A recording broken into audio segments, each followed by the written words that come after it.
Hello, everyone. My name is Kathleen Panganiban, and today I'm going to talk about the leadership and culture vision for Arlington Maple Court. It's a signature community that offers independent living, assisted living, and memory care.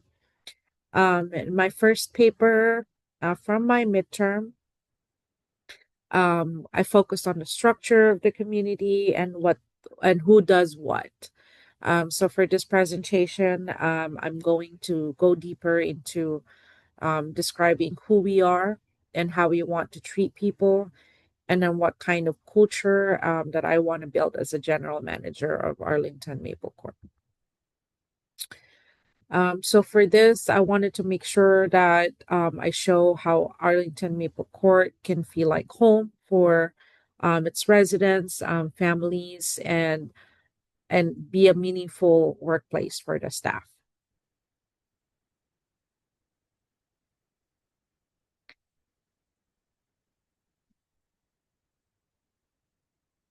For this presentation, I really want to focus on the culture, and I want to create and protect the culture that I want to create and what I want to protect at Arlington Maple Court.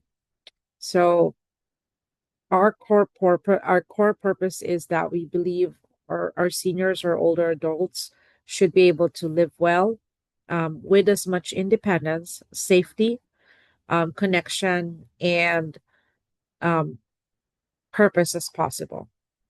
So we don't just focus on um, residents. We also care about their families and then also the staff that's providing the services and that supports them. So we believe that all these three groups are interconnected together. So if one group struggles, everyone feels it, right? So for us, occupancy numbers, while it is a factor, or survey scores, we don't just measure it from there. We would be asking our residents or family members and their staff if they feel respected, do they feel that they belong, and if they do feel like that they can learn, grow, and contribute. That would be the heart of our purpose. Our cultural values. So I have this six core cultural values, and these values are not just abstract. They have concrete expressions in every department. And the six core values I mentioned is dignity, choice and autonomy, compassion and empathy, collaboration and teamwork, growth and learning, and accountability with kindness. So these are just not words that you would see on a poster surrounding the communities. These are the values that I expect that my leadership within the community is going to live out every day in every role that they have, with every resident that they interact with and provide services with, and also with any coworker and family member that they interact and communicate with. So in the next coming slides, I'll be briefly explaining what each one looks like in daily life, as far as how my each department leadership embodies the culture. So let's start with administration. That would be general manager and the assistant general manager, or executive director and assistant executive director. So because they're part of the administration, they'll be the one to set the tone. Um, Me as a leader, I am a servant leader, and I provide transformational approach. And with that being said, anything that I do is very visible with how I make my decisions, how I share and receive feedback, and there's that full transparency when it comes to um, my staff knowing, finances, regulations, and performance. There's always going to be that transparency. I believe that if leadership acts with integrity and humility, then that behavior starts from the top going down to the bottom, which is up to the frontline staff.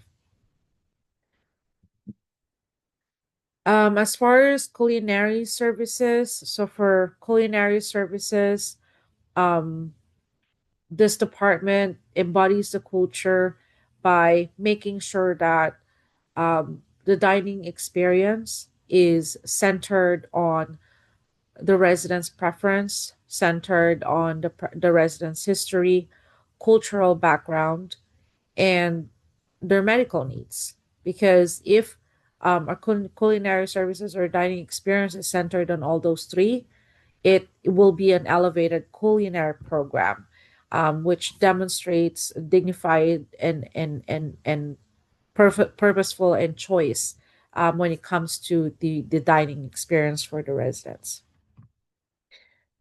Environmental services. So for environmental services, we normally think of the department as, oh, they're doing more of the back of house labor. At Arlington Maple Court, we will treat them as essential partners on the residents' well-being. So what does that mean? They'll have an input of, how is the resident doing. They'll have an input on making sure that, you know we receive that feedback equally, not just because they're doing, all the maintenance work, or that they're in the back of the house labor, that they're not going to be essential partners. So their feedback is going to be equally as important as anyone from care, anyone from the other departments. For care services and um, assisted living and memory care. So the culture for this department must support a lot of the training, a lot of, giving a lot of appreciation, because this department, I believe, does a whole lot, not just on the physical essence of work, but also on the emotional effect of the actual load of work.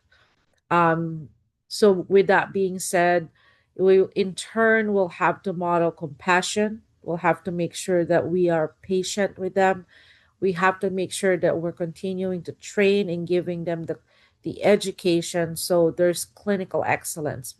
And that I say because if there is memory care where behaviors can be challenged, we need to make sure that the culture of having patience and resilience is embodied by our staff in that department, and the leader of that department. Life enrichment. So for life enrichment, our culture will view the programming or the activities not just, something to entertain them, right?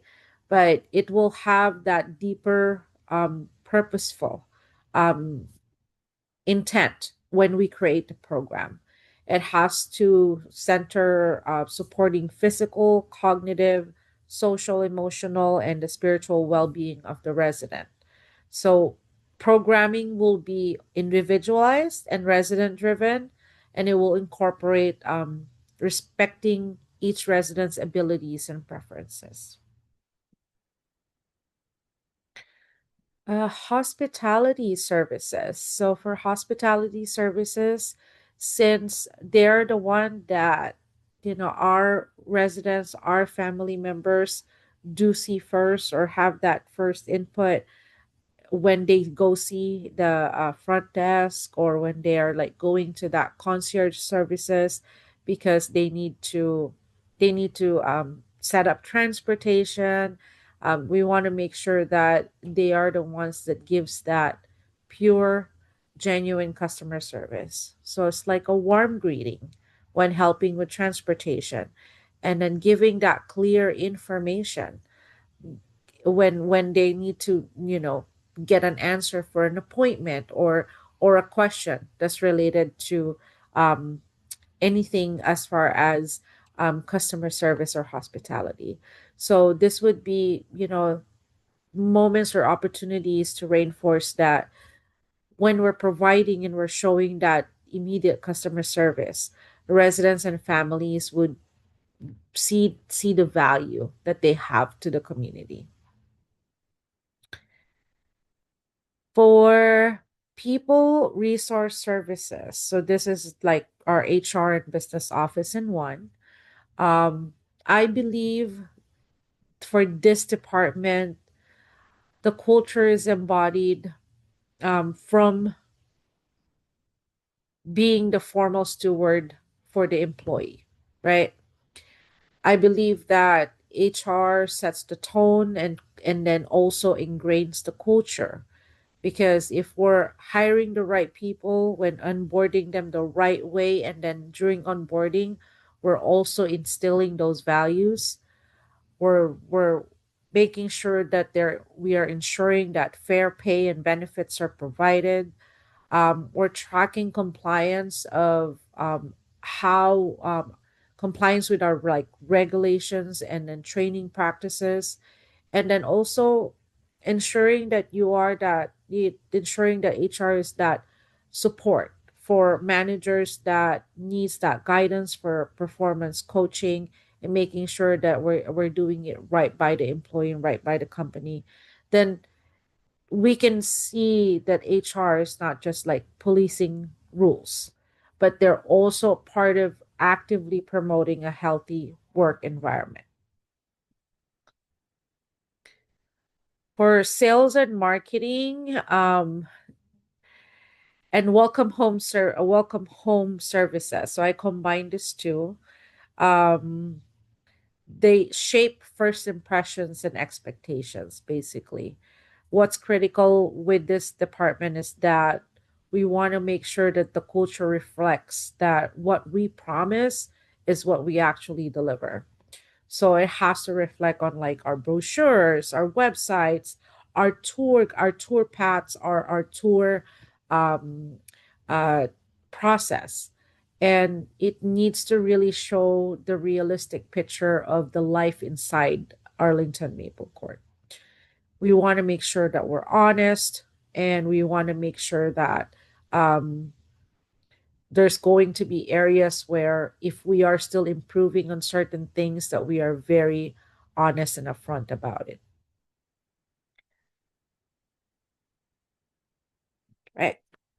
So what's my leadership philosophy and my personal influence to the team and the culture? As an executive director, my personal leadership, again, as mentioned earlier, would be a steward leadership and transformational leadership. So for me, I see my main job as helping others succeed, being the reason, being the solution of removing roadblocks, giving support to my team, and also ensuring that while I support them, I also help focus with their growth. Um, I believe that I am the inspiration, and I am going to be the vital person that will challenge the team with, sharing a clear vision, and then also setting realistic expectations, and and be that steward of creating um, a longer ability to flex and to stretch ourselves to reach our potential as a team together. How do I do that? How do I influence my team? First, it should be leading by example, right? So culture is shaped more by what leaders do than what they say. Lead by action, making sure we're visible, making sure that our communication style is consistent, making sure that we include them on decision making, we include them on the solution as well, and then also response to errors, accountability. Um, I will also, my philosophy also is going to be shown with focusing on empowerment over micromanagement. I have to make sure that I trust the core leaders of my team. And how do I get there? As an executive director, I want to set clear expectations and outcomes. I want to make sure that I'm regularly doing one on ones with them so I know how they're feeling and what they need assistance from me. And I also will allow solutions approach rather than just only focusing on complaints, right? So they need to be included as part of the solution when there's challenges. And then, of course, as a leader, balancing compassion and accountability, advocating for a healthy culture with the rest of my team and ensuring that they understand accountability but also balance compassion. So how do we translate the vision that we have at Arlington Maple Court into daily practices? I've always believed that culture is sustained through systems. So what does that mean? If our hiring and our scheduling and our rewards process or appreciation to staff, communication practices contradict the values that we believe in, and that then the culture is not going to stick, the culture is going to drift. So for me as a general manager or an executive director, I will work with each department to embed those cultural values into concrete systems. So first, for hiring and onboarding, it's important that when we hire someone, we look at all of these areas. Culture focused orientation.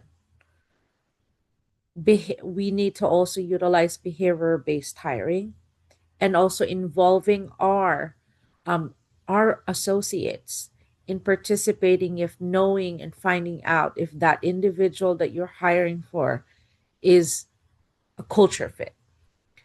And once we hire that top talent, it needs to consistently be taken care of. So once a part of the team, once that new hire is a part of the team, we need to ensure that we're doing our daily practices consistently. And that would be for communication structures, daily or weekly huddles, doing associate meetings, doing leadership team meetings. So everyone's communication is the same. Providing consistent recognition and rituals. What are those things that we can do? Um, we can do simple things like making a difference everyday notes, right? We call them made cards. Simple note to say, hey, you did a great job today. Celebrating their tenure milestones or, having promotions and inclusion of resident direct appreciation. Having the residents be involved and also showing appreciation to the associates. And then last but not the least, ongoing training and development. Coaching and training should not only be just for frontline associates. We also need to make sure that for the supervisors and the managers that do breach that gap between our directors and our frontline associates, that coaching and training is ongoing for them. Mandatory trainings are consistent, and that we have clear career development paths for our supervisors and our managers. Communicating the vision to employees and community members.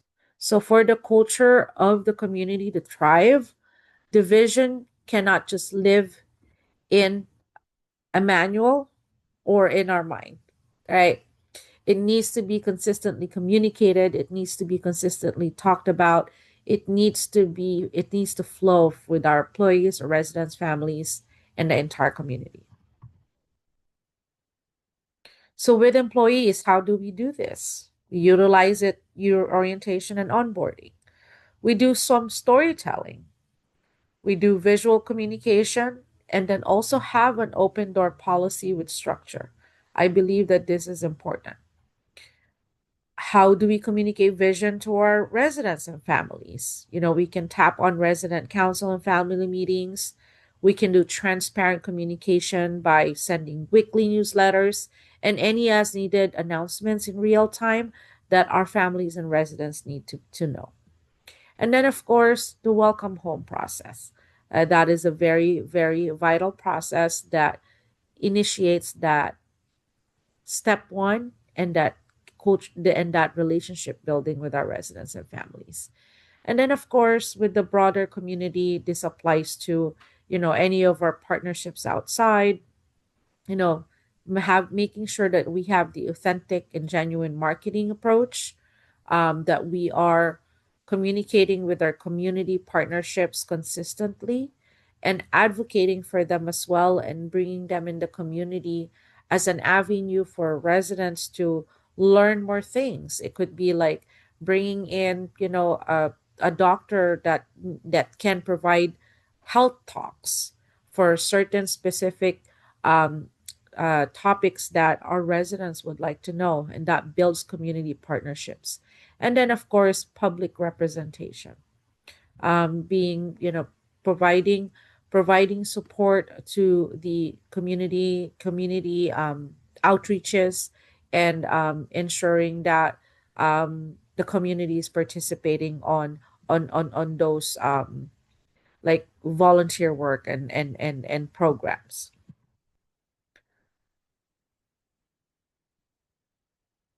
Mhm.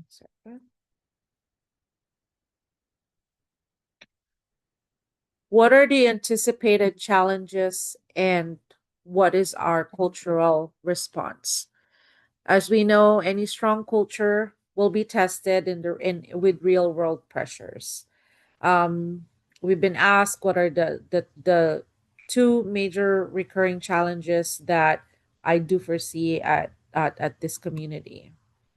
So the two major challenges that I foresee: tension between resident choice versus hospitality and clinical risk, and then regulatory demands. And then the other one is staff burnout and turnover in a very demanding care environment. So let's start with uh, staff burnout and turnover. Um, if we don't prevent burnout and turnover, and we allow it to continue to rise, then the culture erodes and it gets affected. There's going to be staff members that will have resentment.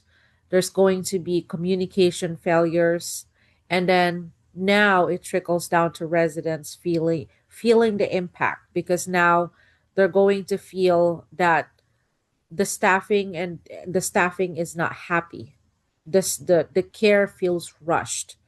There's inconsistent relationships, and then now there's lower quality of engagement, right? So we will review our staffing and workload practices. We want to make sure that that is supported by not just the department director, but all the other department leaders, right? Emotional support and peer connection, recognition and voice, growth and fairness, and then manager training. As a general manager, my role will be to make sure that I'm setting clear expectations with my directors about the priority of staff well being. So they also know to follow up with the staff. They also know to ask how the staff is doing. Um, I'm also going to monitor key indicators, turnover rates, call outs, employee survey data, and act quickly on those negative trends. Those key indicators will allow you to be proactive. Those key indicators are important to see where the areas that you need focus on, and immediately put some interventions in place. And then lastly, model self-care and boundaries for myself. So the staff see that burnout is not a badge of honor, but a risk to be managed. And this is a big one for me, because as as a leader, if you're showing that you're stretching yourself too far and you don't know when to hold boundaries, that you can just do and do and do and not have that time management, then staff will see that it's okay for them too, right? So be a role model, as simple as that. Challenge two, resident choice and clinical and regulatory risk. So when this second challenge, of course, is a reality, very very present. Um, with when you have a mixed level of care community with independent living, assisted living, and memory care, we have to constantly navigate the tension between respecting residents' preferences and autonomy, but also making sure that we're meeting the clinical standards, we're making sure we're following safety regulations, and then also now you have to add in the mix of family expectation, right? So, how do we respond to this? How do we provide solutions? We make sure that we are providing education to not just the resident, but also to the family member. Give them all the information to aid them with decision making, and then also to provide them the opportunity to make an informed risk. We want to make sure too that we're giving interdisciplinary care case conferences. If there is further education, if there's instances that we can't care for that individual, we need to continue to make sure that we're building that connection and informing them as we go, so they are not surprised that now their loved one is no longer appropriate for the community without having the buildup of that observation being communicated. Staff education on autonomy and risk. So we need to make sure that we're educating our leaders to know that yes, while we want to keep our residents independent and that they have the autonomy to make choice, we also need to make sure we're educating our staff of what the risk entails if there's anything safety regulatory that we're not meeting. We need to continue to also have transparent communication with our families, being upfront with them and letting them know if their loved one is no longer appropriate or if you have concerns because there are regulatory items that you are not going to meet. It's better to be transparent and honest with them, because that means you're setting the tone that if the resident is no longer someone that you can care for, that they need a new environment and you will be a part of that steward to give them those resources to allow them to be in an environment where they can be well cared for. And then of course documentation and consistency. Anything that we discuss with our family members, our residents, we want to make sure that there's documentation and that this is a consistent practice that we do for every situation or every challenge that we go through when we're balancing resident choice and the clinical regulatory risk that we're taking in the community. All right. So as a general manager, my role will be to ensure that transparency with regulatory requirements is met, continue that and ongoing education with my residents and their families, and then providing only the care that we can safely and competently deliver. Other additional cultural tensions that I foresee is is centered to financial constraints versus quality of experience, and then also departmental silos versus community experience. So, for the financial constraints versus quality of experience, we want to focus on addressing this regularly by making sure that we're cross functional planning and problem solving.